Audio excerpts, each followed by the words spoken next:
But are you actually acting like I have some kind of disrespect for your mom when You're I fucking disrespectul as fuck. I paid for the fucking First of all- funeral as soon first as of it all- happened just because. Pussy ass nigga. No, pussy nigga. Come on, bro. Not here, bro. Not here. From a BMX blogger to the man who once held the keys to underground hip-hop, to now, a walking scandal whose empire is crumbling before our eyes. This is the story of how Adam22 went from giving platforms to legends like XXXTentacion, Juice WRLD, and Lil Peep, to begging his fans for money while drowning in lawsuits, crypto scams, and federal investigations. So, how does someone build one of the most important platforms in hip-hop, only to throw it all away? Let's break down how Adam22 completely destroyed his own career. Back in the early 2000s, Adam22 wasn't a household name. He was just a BMX guy with a blog, running a small store and filming videos with his friends. But then, he stumbled onto something bigger. He started interviewing underground rappers, artists like Xavier Wolf, Puya, Suicide Boys, and eventually Lil Peep. The setup was raw, the vibe was DIY, but fans loved it. It felt authentic, like you were sitting in on a real conversation with the next wave of hip-hop. The turning point? An hour-long interview with XXXTentacion in 2017, right before his meteoric rise. That video turned Adam and No Jumper into the platform for up-and-coming artists. Suddenly, everyone wanted to sit in that chair. Adam22 was seen as the gatekeeper of underground hip-hop. No Jumper was more than a podcast. It was a launch pad. At its peak, the channel was pulling tens of millions of views a month. Patreon was raking in six figures, and Adam22's empire looked unstoppable. But that success planted the seeds of its downfall. Instead of sticking to what made No Jumper special, raw, authentic interviews, Adam started chasing viral moments. The podcast became less about discovering talent, and more about creating chaos. Guests got into on-air fights. Hosts screamed at each other. It looked less like a hip-hop platform and more like a reality TV show. Sure, it went viral, but at what cost? Even Adam later admitted that most of those viral moments were destructive. They didn't build a legacy, they tore one down. The show's identity crumbled. Longtime fans wanted underground interviews. Instead, they got OnlyFans models, gang members, and clickbait drama. And once the culture around No Jumper shifted, there was no going back. But the chaos wasn't just on camera, it was behind the scenes too. Adam had built his brand with a crew of close friends and loyal co-hosts. Housephone, AD, Trell, Lush, Duno. They were the backbone of No Jumper. But one by one they left. Many of them after messy public fallouts with Adam himself. The most infamous? Housephone. Adam interviewed a guest who revealed deeply personal details about Housephone's private life. Housephone begged Adam to cut it from the episode. Adam didn't. The clip went out. Fans pieced it together instantly. When Housephone confronted him on air, it turned into a heartbreaking fight. Years of friendship, gone in one moment. And it didn't stop there. Other co-hosts accused Adam of using his power to protect his own image while throwing theirs under the bus.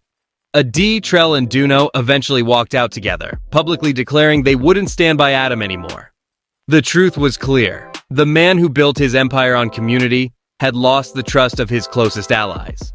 As Adam's team fell apart, his personal reputation also started to take major hits. Over the years, old blog posts and forum comments resurfaced, painting him in a questionable light and giving fans even more reason to distrust him. Even if some of it came from decades-old internet chatter, the damage to his image was real. On top of that, Adam leaned heavily into adult content with his wife Lena through their Plug Talk brand. While it was profitable, many longtime fans felt it clashed with the hip-hop roots of No Jumper. The move created a huge divide. Some saw it as Adam branching out, but others saw it as proof he'd abandoned the culture that built him. And when clips surfaced of Lena openly criticizing Adam in small ways, the internet ran wild with speculation. Whether fair or not, the perception was that Adam had lost not just his credibility in the hip-hop world, but also respect in his personal life. But if there's one scandal that truly sealed Adam's downfall, it was crypto. In early 2025, Adam launched Adam22 Coin, promising fans the biggest meme coin on Solana. Hype exploded. Within hours, millions of dollars were being traded. Fans thought they were riding to riches with Adam himself. Then, just as fast, it all vanished. The coin crashed to near zero. Fans lost everything. Crypto watchdog CoffeeZilla exposed the whole thing as a classic pump and dump.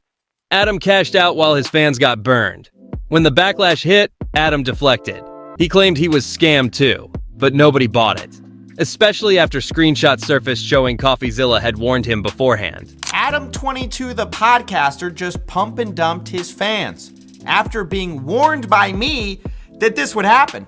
And after telling me what a fan he was a few years ago, saying how bad it is when influencers do these kinds of deals, only now he's doing it.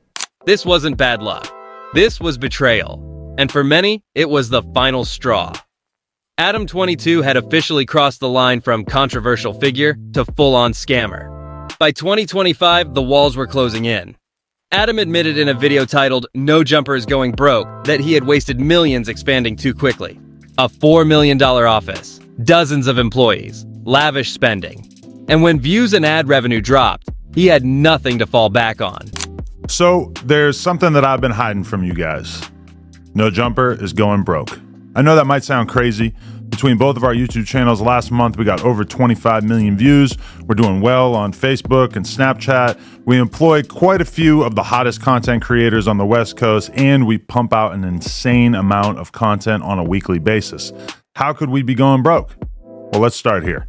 We expanded too much during COVID at just about the exact moment that our revenue streams all took a hit. We hired a whole bunch of editors and other employees, and we bought a huge office building that cost us almost $4 million, thinking that the growth that we were experiencing during the pandemic was going to continue. And unfortunately, that did not happen. Our YouTube numbers, which had doubled or even tripled, gradually returned to normal. Our Snapchat and Facebook numbers, which had exploded during COVID, sometimes even hitting six figures a month, shrank by about 80% or more.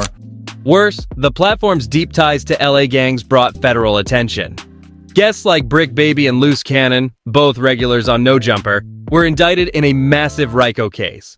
Rumors spread that Adam himself had been subpoenaed. Some even accused him of cooperating with the feds. And if that wasn't enough, lawsuits started piling up. In one, a guest alleged he was assaulted at No Jumper's studio, suing Adam for damages. The image of Adam22, hip-hop's underground kingmaker, was now replaced with broke podcaster, scammer, and federal liability. At its peak, No Jumper was worth millions, maybe even tens of millions. Today, fans joke it wouldn't sell for $10. From giving rappers like Juice WRLD and X their first shot, to being laughed at as a meme, mocked by fans and abandoned by friends. Adam22's story is a cautionary tale of greed, betrayal, and self-destruction. Because at the end of the day, Adam didn't lose his empire by accident. He destroyed it himself. So, what do you think? Was Adam22 doomed from the start, or could he have saved No Jumper if he had just stayed true to the underground? One thing's for sure, his downfall is a reminder. When you build a career off exploiting others, eventually the exploitation catches up to you.